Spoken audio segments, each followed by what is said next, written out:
तो मिली पीएमएलए के मामले में। देखिए तो ये तो राहत ही है और आपके लिए आफत है। देखिए, अंतरिम बेल को संपूर्ण राहत मानने की प्रथा अगर किसी ने शुरू की है तो ये अरविंद केजरीवाल जी की पार्टी ने। तो इस लिहाज से अभी लालू जी 4-5 बार कन्विक्टेड है, इनके साथी है, वो भी बेल पर है और कहीं शादी वादी में भी जा रहे हैं, तो क्या वो दोषमुक्त हो गए क्या? मनीष सिसोदिया को बेल नहीं मिली है तो वो दोषी है क्या? सत्येंद्र जैन को तो बेल खारिज करके फिर से सुप्रीम कोर्ट ने जेल में भेजा, तो वो दोषी है क्या? विजय नायर, इनके साथी को बेल नहीं मिली है 1 साल से ज्यादा, वो दोषी है क्या? सुप्रीम कोर्ट ने सबकी बेल खारिज की है। अच्छा, ये बेल देते वक्त, अंतरिम राहत देते वक्त, अंतरिम बेल देते वक्त सुप्रीम कोर्ट का पैरा 85 पढ़ना बहुत जरूरी है।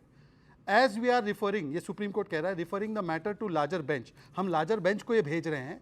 We have to despite our findings on reasons to believe, मतलब हमें सबूत तो दिखाई दे रहे हैं, पर क्योंकि हमने मामले को बड़े बेंच पे भेजा है इसीलिए अंतरिम बेल देनी ये अनिवार्यता बनती है और हम दे रहे हैं। परंतु सुप्रीम कोर्ट ने एक और बात कही, सुप्रीम कोर्ट ने कहा कि ऐसे संवैधानिक पदों पर बैठे हुए व्यक्तियों को जब वो जेल में हैं तो कंटिन्यू करना चाहिए या नहीं करना चाहिए, ये मुख्यमंत्री के विवेक पर छोड़ते, और इसका जवाब बाकी सब तो छोड़ दीजिए, अभी कांग्रेस ही ने दिया। अभी बाकी सबको कन्विंस करने के बदले, भाजपा को कन्विंस करने के बदले आप कोर्ट को कन्विंस कीजिए और अभिषेक दत्त को कन्विंस कीजिए कि अभिषेक दत्त कह रहे हैं कि इनका इस्तीफा होना चाहिए। क्योंकि याद होगा आपको, जब रामलीला में पहले बैठते थे, जब ये स्वराज की बात करते थे, शराब की नहीं, झाड़ू की करते थे, दारू की नहीं, अन्ना के साथ थे, लालू के साथ नहीं, तब ये क्या कहते थे? आरोप लगने पर इस्तीफा दो। और यहां पर जब केवल और केवल आपका दोष मुक्त नहीं हो रहा है, केवल एक अंतरिम राहत मिल रही है, तो अपने आप को सबसे बड़ा ईमानदार। संजीव झा, एक अंतरिम राहत हम इसको मान सकते हैं, लेकिन आपने तो झंडा उठा लिया, आपने बोला सत्य में विजय थे, लेकिन सच तो यह है कि अभी केस तो चल ही रहा है और अभी सीबीआई ने भी अरेस्ट कर ही रखा है। देखिए, एक कहावत है ना, कहते हैं कि भगवान के घर में देर है अंधेर नहीं है। शत परेशान हो सकता है, पराजित नहीं हो सकता। तो मैं इनको कहना चाहता हूं कि ये खुदा नहीं है, इनके अहंकार को आज कोर्ट ने चकनाचूर कर दिया है। किसी ने लिखा है ना कि तेरे जुल्म का मैं खुलकर करूंगा मुखालफत, तू वक्त का तकनसी है, ये मुल्क का खुदा नहीं। तो मैं आपको ये कहना चाहता हूं कि आज 2 बातें बहुत गंभीर कहा जो जस्टिस साहब ने कहा। एक, आज जो लार्जर बेंच में भेजा है, उन्होंने कहा है कि need and necessity of arrest. हम गए थे ग्राउंड ऑफ अरेस्ट को चैलेंज करने के लिए, तो उसमें इंटरिम बेल मिली।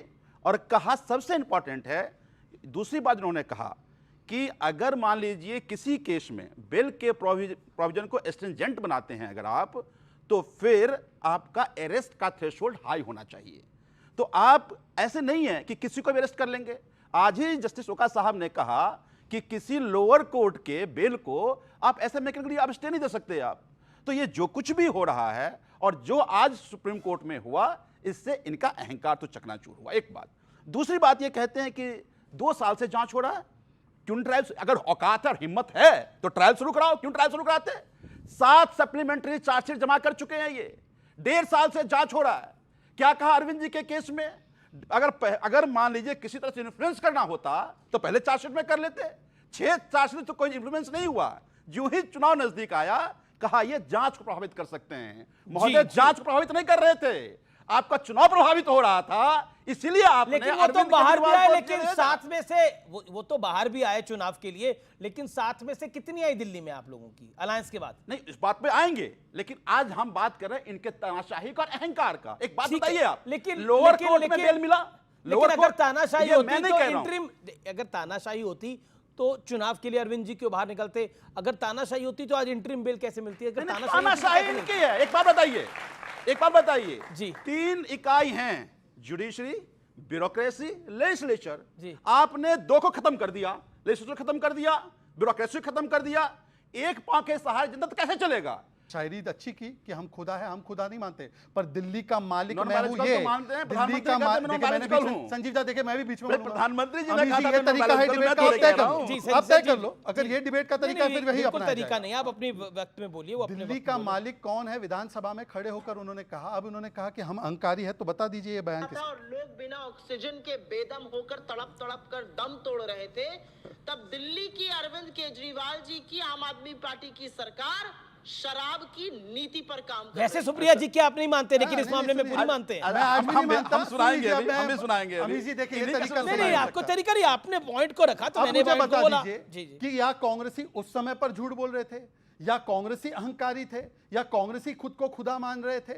आज भी कांग्रेसी वही मान रहे हैं कि अरविंद केजरीवाल भ्रष्ट है। अब ये मेरा कोई डॉक्टर्ड वीडियो सुना देंगे, सुनाइए, पर मैं आपसे पूछ रहा हूं कि कांग्रेस पार्टी जो आपकी सहयोगी थी, अच्छा कांग्रेस के साथ चुनाव लड़ते वक्त क्या बोला था कि जेल का बदला वोट से देंगे, तो जनता ने तो दे दिया, 7 सीटों पर हरा दी। परंतु आखिरी बात, सर आखिरी बात, इन्होंने 2 बार इंटरप्ट किया, मैं किसी को इंटरप्ट नहीं करता हूं।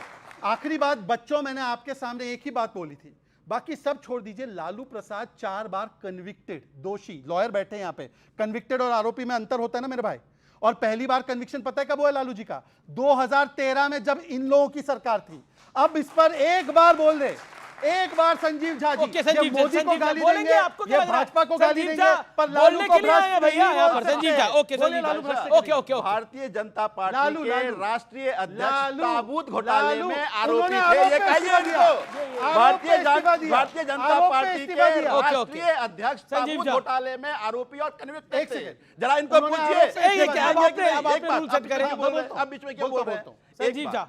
दूसरी बात, दिल्ली की जनता ने 3 बार, अरे बताओ, आपका राष्ट्रीय अध्यक्ष ताबूत घोटाला मान लिया,